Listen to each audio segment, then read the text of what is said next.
s'en allèrent tous les quatre sur la route de Brême. Mais la ville était encore loin. Vers le soir, un gros orage survint. Il pleuvait fort et l'on entendait des coups de tonnerre. Ils s'arrêtèrent dans la forêt pour y passer la nuit. Chacun s'installa du mieux qu'il put.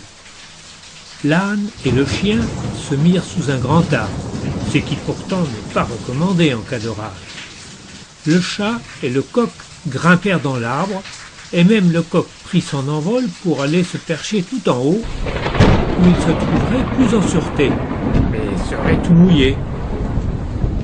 Le coq, sur la plus haute branche de l'arbre, n'arrivait pas à s'endormir. Il appela ses compagnons. « Il me semble que j'aperçois une lumière pas très loin d'ici. Ce doit être une maison. » L'âne, qui était le chef de l'expédition, suggéra qu'on pourrait peut-être aller s'y abriter. Ah, nous y serions mieux qu'ici. En tout cas, à l'abri de l'orage. Et puis, peut-être y aura-t-il quelques victuailles à nous mettre sous la dent. Le chien ajouta.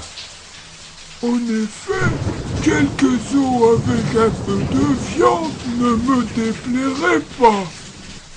La maison, que le coq avait aperçue au milieu de la forêt, était le repère d'une bande de voleurs de grand chemin.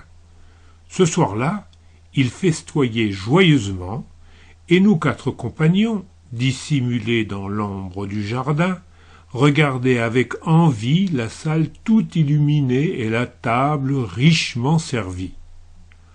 L'âne, le premier, poussa un gros soupir.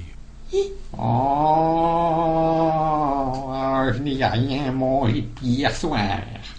Ce serait bien bon d'être à la place de ces gredins. Puis ce fut le chien qui gémit à son tour.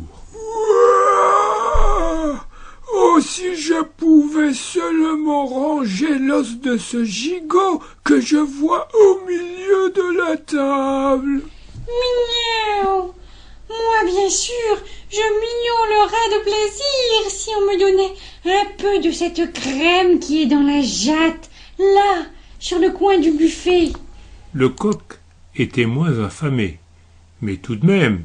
Oh, moi, je n'ai pas très faim, mais je picorerai bien les miettes de gâteau qui tombent sous la table.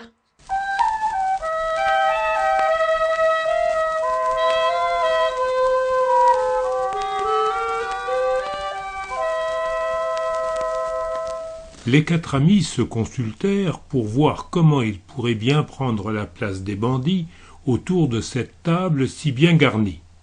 Chacun donna son idée. Puis finalement ils firent un plan, et l'âne prit le commandement de la troupe. Voilà. Moi, je resterai en bas, parce que je suis le plus gros. J'appuierai mes pattes de devant sur le bord de la fenêtre, et toi, le chien, tu grimpes sur mes épaules. Toi, le chat, tu grimpes sur les épaules du chien. Et toi, le coq, tu voles tout là-haut sur la tête du chat. À mon signal, nous nous précipiterons sur les bandits. D'accord ? Allons-y.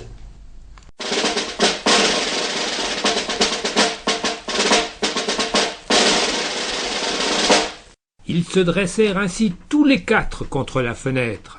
Le chien monta sur le dos de l'âne, le chat monta sur le dos du chien, et le coq vola tout en haut sur le dos du chat. Et tout à coup, comme si le chef d'orchestre de la fanfare de Brême avait levé sa baguette, ils s'y mirent tous ensemble. L'âne à braire, le chien à aboyer, le chat à miauler, et le coq dominait le tout de coquericots éclatants.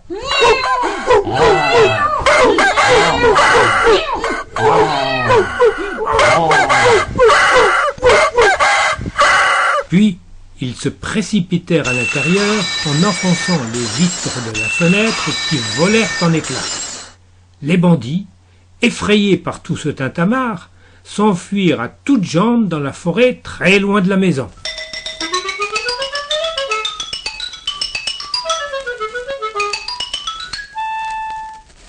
Les quatre musiciens s'assirent à table et firent ripaille une partie de la nuit.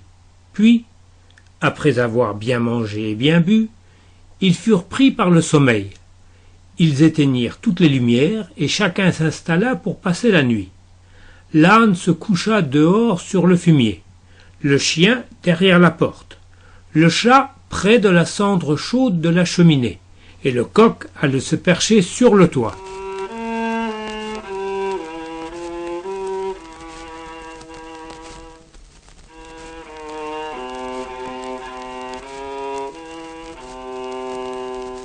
Dans la forêt, les bandits s'étaient un peu remis de leur frayeur. Voyant qu'il n'y avait plus de lumière dans la maison, l'un d'eux dit au chef de la bande: « Tout de même, nous n'aurions peut-être pas dû nous enfuir aussi vite.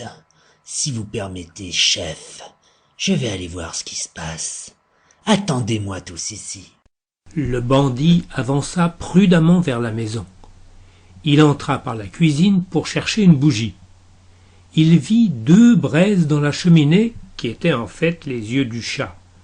Comme il approchait une allumette pour l'allumer et faire un peu de lumière, le chat qui dormait près de la cheminée lui sauta au visage, cracha et le griffa. L'homme, tremblant de peur, courut vers la porte arrière pour s'enfuir, mais le chien qui s'était allongé près de cette porte le mordit au mollet. Comme il passait dans la cour, à côté du fumier, l'âne lui décrocha une violente ruade avec ses pattes arrière, tandis que le coq, perché sur le toit, qui avait été réveillé par tout ce bruit, criait à tue-tête « Cocorico! Cocorico !» Le bandit, sans plus rien demander, courut vers la forêt. Il arriva à bout de souffle près de ses compagnons. Ses dents s'entrechoquaient tant sa frayeur était grande. Il pouvait à peine parler.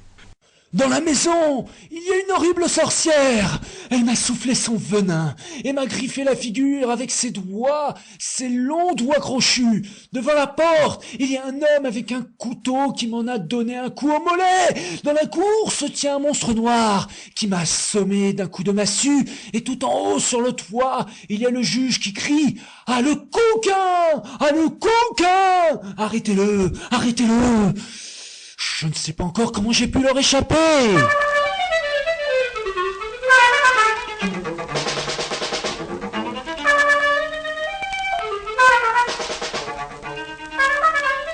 Depuis lors, les brigands n'osèrent plus s'aventurer dans la maison, et les 4 musiciens de Brême s'y trouvèrent si bien qu'ils n'en voulurent plus sortir.